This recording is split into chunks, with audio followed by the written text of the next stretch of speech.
How much cash do I need? When do I start my long-term care planning? When do I start tax planning? How do I take inherited IRAs? And I thought I didn't need a beneficiary because I have a will. Those are 5 really big topics that cover the gamut of the financial puzzle playbook. Get ready for another Financial Puzzle Playbook podcast with your host, Jim Sumpter. I'm RJ Malik, the producer of this podcast. Jim, as always, good to see you. What do you have lined up for this edition of the Financial Puzzle Playbook? So, RJ, it's great to see you, first of all. So today, what I thought we would do, we are approaching the 2-year mark for this show. And I think this is like episode 51. So what I thought I would do is take just a few minutes here. You and I will get to have a conversation about some topics that, frankly, I hear every week. People call me, clients will call. I'll be, talking to someone at the club. I'll be talking to someone on the golf course. These are the types of topics that people are bringing up. I've got a laundry list. You and I don't have 2 hours to go through all of this. So we will not hit all of them. But what we will do is we'll hit, just a handful of them. So we're going to cover the gamut of the puzzle playbook today. Okay. As I always talk about, all financial plans start with cash flow. So you know what? I'm going to start with something that I hear all the time in cash flow.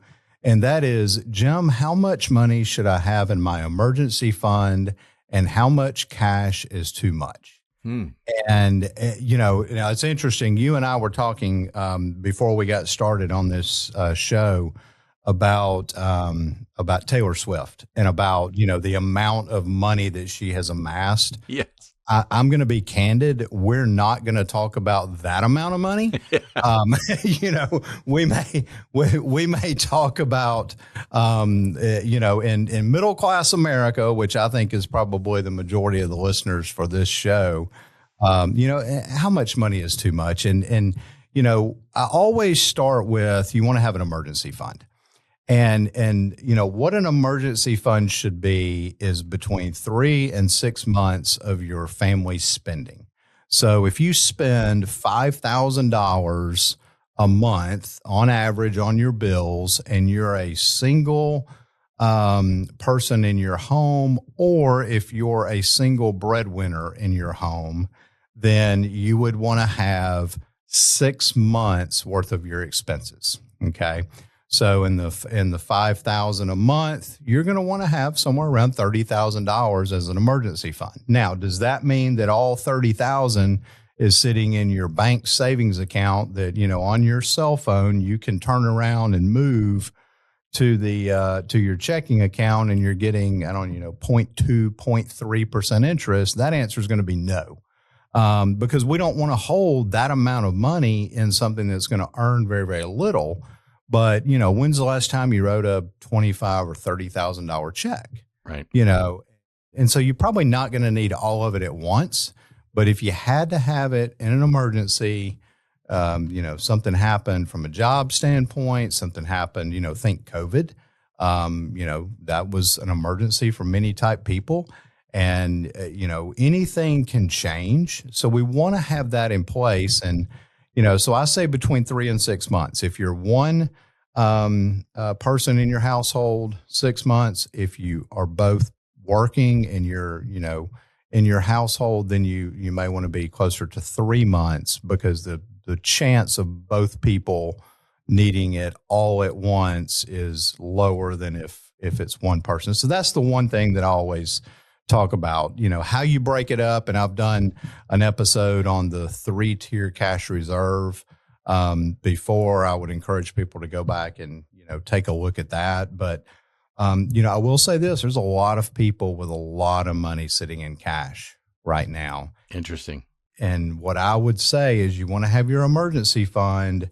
You can have that second bucket of money that is, maybe more conservative. I'm not saying it all needs to be in stocks, or it all needs to be in, aggressive fixed income or gold or anything like that. but it would, you probably want to have, some more conservative funds that could be available if, you were to have to use it into a down market. Now, we also look back and we say, what's the goal of that money? What's the time frame for needing that money? If it's a shorter term goal and you're going to need it in the next, 6 months to a year, that money in general would want to be more conservative. If it's money that you may use in the next 3 to 5 years, then, in a lot of cases, you can afford to take a little bit more risk on that money. And so you might want to take some of that cash off the sidelines for that. But, I would say for most people out there, the first thing is have that emergency fund, and then sort of kind of work back from there. So that's the first question that we see. And it's important, Jim, because It is. I personally had a situation like that just recently with my Yeah. wife's accident. Mhm. And she was out of work she just went back to work in June. Yeah. So, Yeah. she was out from November, Thanksgiving to Mhm. June. And Yeah. fortunately for us, we were in a position that we didn't have to touch it, but our financial advisor made it a point to sit down with us and say, okay, if you need it, it's here for you. Right. So Right. it's extremely important because you never know. Right. Our situation was my wife was on her way to work and she got into a car accident. Wow. Yeah. Yeah. So something totally unexpected Exactly. that happened that put you and your family in a situation to where, had you had to need that money, it would have been available for you. Yeah. And that's the whole point of an emergency fund, because it's literally called an emergency fund for that reason. And then the follow up is, well, how much cash should I have? Well, is cash something that you're putting in a mattress, or is it in a savings account making nothing? Or is it in that earmarked, bucket that says this is my emergency money? It doesn't mean that it all has to be making, zero or in Benjamins sticking in your mattress. Right. So that's the one thing that I would just encourage listeners is to, have your emergency fund, and that's different for everybody because again, it's based off of how much you spend on a monthly basis, and then that also brings up another good point. If you're spending more, you need to shift and adjust the amount of your emergency fund. If you're spending less, you could shift or adjust your emergency fund down and then take some of that other money and earmark that for other goals. And so I think that's something that I get that question a lot, and I think it's important. On the emergency fund front, and this is, I'm kind of shifting from that cash flow puzzle piece to more of the retirement and, there's not a medical puzzle piece because that could kind of fit into everything, but that is the question about, long-term care planning.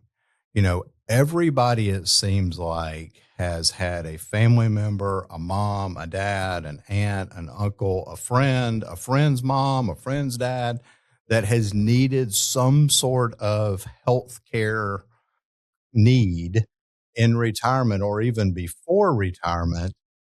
And the question is, how do you pay for it? Hmm. And that is, I tell clients all the time, in general, your biggest risk in retirement is a prolonged illness where you needed health care or you needed to move to some sort of a healthcare type facility.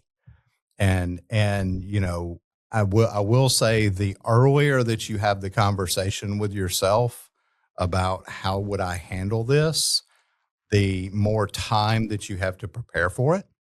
And there's a couple of different ways to look at it. One is, we did a episode, actually 2 episodes, with one of my friends, Eileen, where we talked about insurance. And, one way to take care of this need is to have a long-term care insurance type policy that would take care of you when that time comes and the need for that. And that's we could do entire episodes on just long-term care insurance and some of the nuances around that. But the whole key is having that conversation with yourself of, is that an important thing that you want to talk about?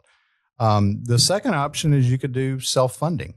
You could put aside some money every single month into a bucket, into an earmarked bucket that says, this is going to be for my long-term care need if I were to need it down the road. So if you're a couple and, it's husband and wife, statistically, the chances of one of you needing long-term care is pretty high. Hmm. I don't know what the exact, numbers in today's world are, but it's probably somewhere, 65 to 70% that one of you would need care. Now, the chances of both of you needing care is going to be a lower number. But the chances of one of you needing care is a higher number. And, care doesn't mean that you have to move to the nursing home. Right. Care could be, hey, I need somebody to come into my home for a few hours, a couple days a week to do X, Y, and Z, to help me, do the things that I struggle with on my own. And most people don't work for free when you have that, and so you have to pay for it. And so how do you pay for it? And that's where that earmarked money comes into play. RJ, I know your mom, we've talked about your mom a little bit on the show. Sure. Have y'all as a family had this type of conversation that if something were to happen to your mom, what do you do?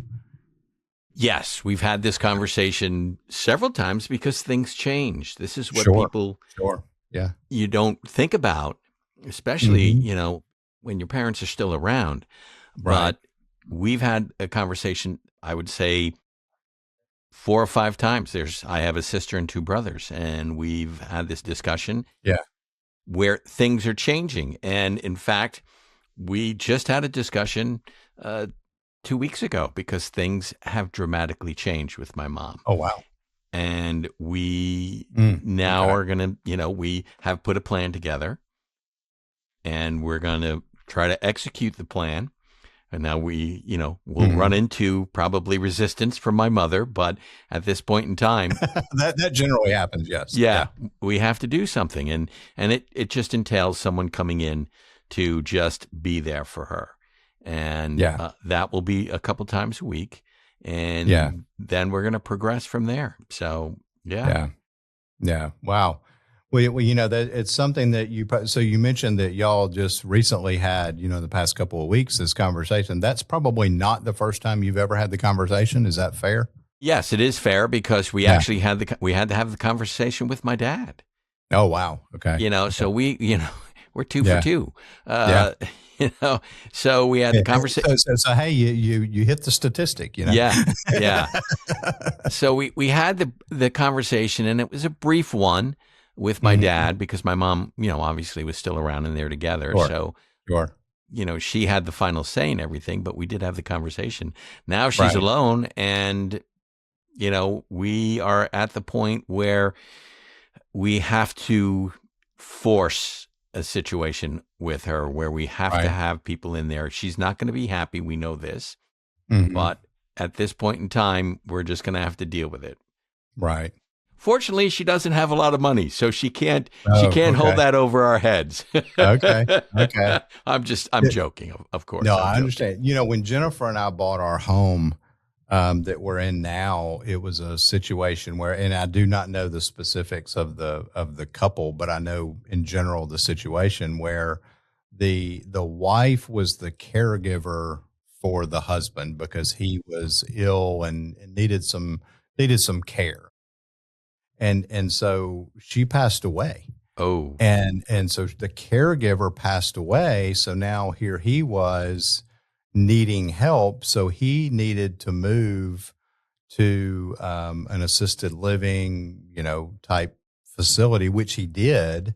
And in doing so, they needed to sell the home to make that kind of work. And so, what happens sometimes is and I'm not saying that he had to have a fire sale or anything like that, but I do know of situations where that has had to happen, where you have to get, funds pretty quick. Yeah. And so, you have to liquidate and turn things into cash as rapidly as you can.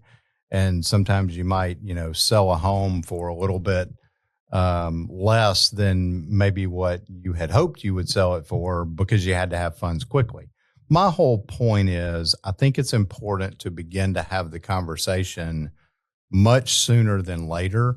I've got clients now that are in their 40s, and we're having the conversation with them about what could potentially happen 30, 40 years from now. Because if you've got a 30 or 40 year window to plan, it's a lot less costly to do that than if you have a 5 or a 10-year window or a 2-year window or a 6-week window. And so my point is, this is a conversation that I, as a financial planner, do begin having with clients when they're in their 40s. If you're past your 40s, is it too late? Absolutely not. But it is a conversation that I think you should begin to start having, and, working with your planner and your family and your accountant and your estate planning attorney to make sure that assets are positioned in the best way possible to do that. The third one that I'll mention, and, so we're in the, basically the middle of the year right now. And, it seems like I'm not even out of last tax season yet. And here I am talking about next tax season already. And we're only halfway through the year. But that is, do not, and I will emphasize again, do not wait until the end of the year to begin to think about tax planning. Because by the time you get to the end of the year, it is way too late in a lot of cases. And, I had a situation this week where I was working with a client, and she was expecting a tax refund of, say X, and the tax refund was going to come back a lot less than X was going to be. And she's like, but I don't understand. And I started looking at her documents. Well, first of all, if you have multiple jobs, you need to make sure that your W-4, if you're salary, or if you own your own business, you could also make sure with your other documents, but make sure that your documents are set appropriately so that tax is being withheld. What this particular person has is she had one job where they were taking out the right amount of tax if that were her only job.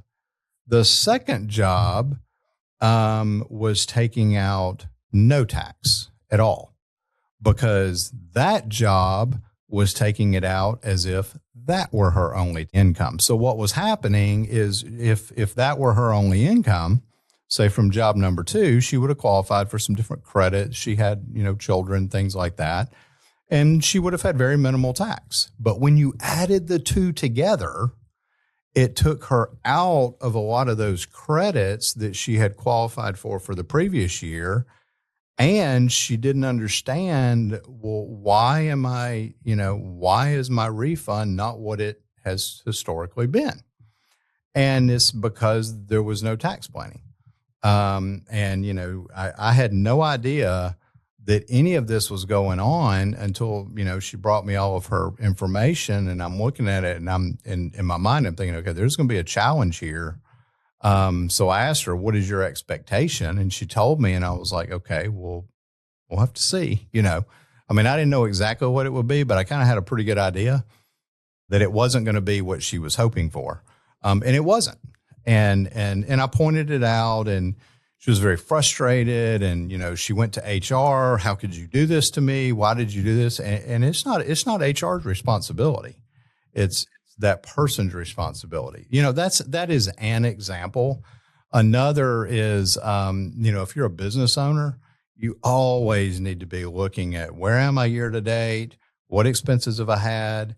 Do I need to spend money before the end of the year? I've brought my partner Andy onto the show before, and last year about October, I told him, I said, hey, okay, we need to come up with some things to buy before the end of the year because we need to spend some money. And he was like, you think so? And I was like, oh, I know so. And so we upgraded some computer things that we needed, and we added some, different softwares and some different things that we would have eventually done. Sure. But I was like, okay, let's do it now, and right. Because that was tax planning for us because I knew what was on the horizon. The other thing is, how much do I put into my 401k? How much do I put into my, my different retirement plans, things like that. A lot of those decisions need to be made prior to the very end of the year, or they need to be done by the end of the year, and they can't go into the following. So tax planning is another one. RJ, you and your wife are going to have an interesting situation this year, different than last year because she wasn't working. Right. And so, I know y'all have probably done your tax planning, and that could be very different than it was last year. And it may be that you don't need to do certain things, or you do need to do certain things in order to make it, the best that it can be. It will be an interesting situation. And of course, we're going to sit down with our financial advisor. Mm-hmm. And because with her situation, it got to a point where, she was covered with some short-term disability. Okay. And then there was a short period of time where she took a pay cut because she went from one plan to another. Right. And the other thing, I'm independent. Right. I had several months where I really I neglected my business because I had to take care of her. Right. So these are discussions we're going to have with our financial planner, and he happens to also be our tax guy. So yeah. So that's perfect for you guys because he's going to know the comprehensiveness of the whole situation, which is one of the points that I try to make is, when you're working with someone, either make sure that all of the people that you work with talk together and that everyone is on the same page, or try to work with someone that can do multiple things, multiple facets, and that does know the whole situation. I think that's probably one of the most important things is communication all along the way. Our guy is good at that. He does a good job. Yeah. He's reached out to us several times just to check in to see how my wife is doing and how everything is going. So that's fabulous. Yeah, we feel pretty comfortable with that. That's awesome. Hi everyone, I'm Cassidy, the second C in CMC Financial. So Dad sometimes gets on a roll with this podcast and might forget to remind you about a few things. 1, don't forget to like and share this podcast and leave a review. 2, follow CMC Financial on all of the socials, Facebook, Instagram, and LinkedIn. And 3, go check out the website at cmcfp.com. Okay, back to my dad. He's probably still talking. So I think what we want to do is there's 2 more things I want to hit on before I wrap up, and I'll kind of rapid fire these. One is on the previous podcast I talked about wills and estate documents. I do get that question a lot. And a lot of times it comes down to beneficiaries where someone has a certain beneficiary, but then they say, I don't need to worry about that because I've got my will is going to take care of my retirement plan. No, it's not. Because if you own something jointly or you have a beneficiary designation, those will supersede a will. It does not matter what the will says. If there is a beneficiary designation in all states, it's going to move to that beneficiary designation. Okay. So that comes to my point. If your estate documents or your beneficiary designations are older, and I'm going to say 5 years or older, please review them.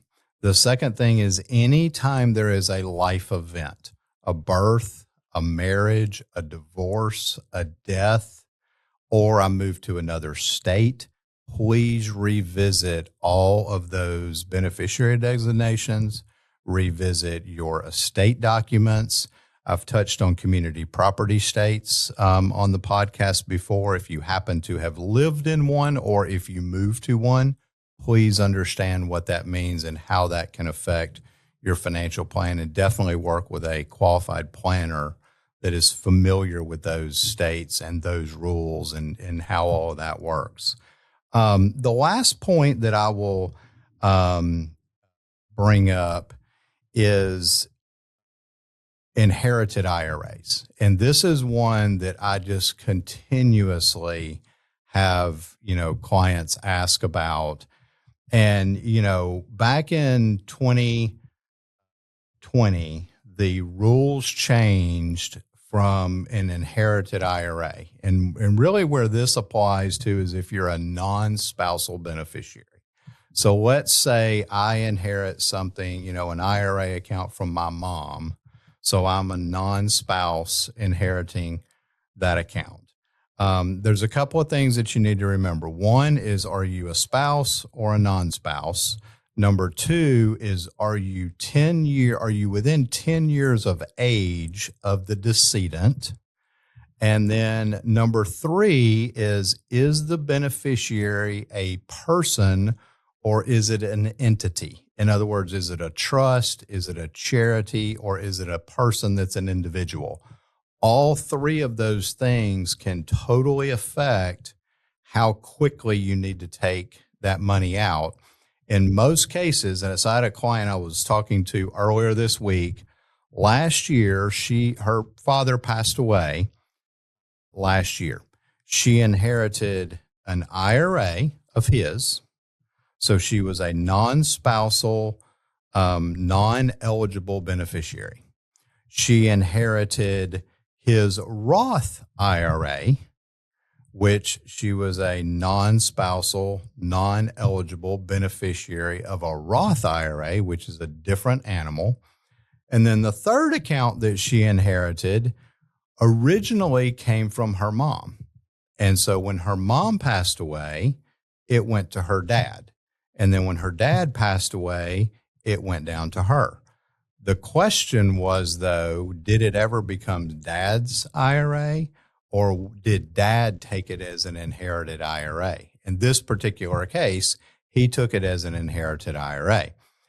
So that totally changes her rules as far as how she has to take it. My whole point on this, and I'm not going to go through every one of the rules, what I want to say is, if you inherit an IRA, please understand there may be a required distribution. There may be a period of time where that account has to become zero. And in many cases, it's 10 years.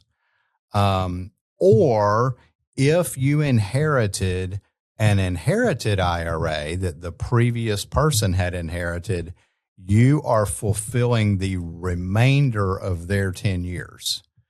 If the person passed away after 2020, if they passed away prior to 2020, different set of rules. So here's what I'll say. Congress writes all this stuff. If you don't like it, write your congressman, because there is nothing that we can do about it. Other than it is really, really, really important to understand, what did I inherit? Is it going to be taxed to me? When is it going to be taxed to me?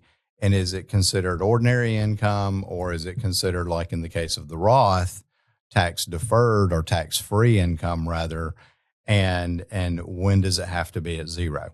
So those are 5 very broad topics that things that I hear all the time. How much cash do I need? When do I start my long-term care planning? When do I start tax planning? How do I take inherited IRAs? And I thought I didn't need a beneficiary because I have a will. Those are 5 really big topics that cover the gamut of the financial puzzle playbook. I will tell you, we've done, we've done episodes on really all of these different ones. But I thought as we approach the the end of this second year of the podcast, we would kind of, revisit and talk about this. We'll do something similar on episode 52. I'm going to kind of go back and we're going to revisit in history a little bit. And then we're going to get into some really fun things in year 3. Sounds good. We're gonna incorporate AI a little bit into our conversations and talk about the rapid fire of what is AI and how that kind of fits in, and how do you ask questions and everything like that. So we've got some fun things coming up on the horizon, but that's what I had for today, and it will be it'll be a fun year number 3 approaching. Well, that sounds good, and it's been a great 2 years. But before you go, Jim, we need your contact info. Contact information, yes. It seems like by now, after 51 episodes, I would know this, and I would just be able to kind of go right into it. RJ, the best ways to get us, my direct number is 205-510-9074. Our website is cmcfp.com. That also links back to our tax website, which has a lot of other tax resources, and that's tax.cmcfp.com. We're on all the socials, our YouTube channel, and that's where this podcast will be hosted, as well as all the various platforms. But that's the best ways to get in touch. What I will say, just to wrap up with, this is called the Financial Puzzle Playbook. What I would tell everybody is do a financial puzzle review of your specific situation. And if you have questions, please reach out. Excellent. Thanks, Jim. And most importantly, thank you for listening to the Financial Puzzle Playbook podcast. We ask you to share this podcast, rate it, and leave a review, because this actually helps others find the show. Again, thank you for listening, and for Jim and everyone at Financial Puzzle Playbook, I'm RJ Malik, and we'll see you at the next podcast.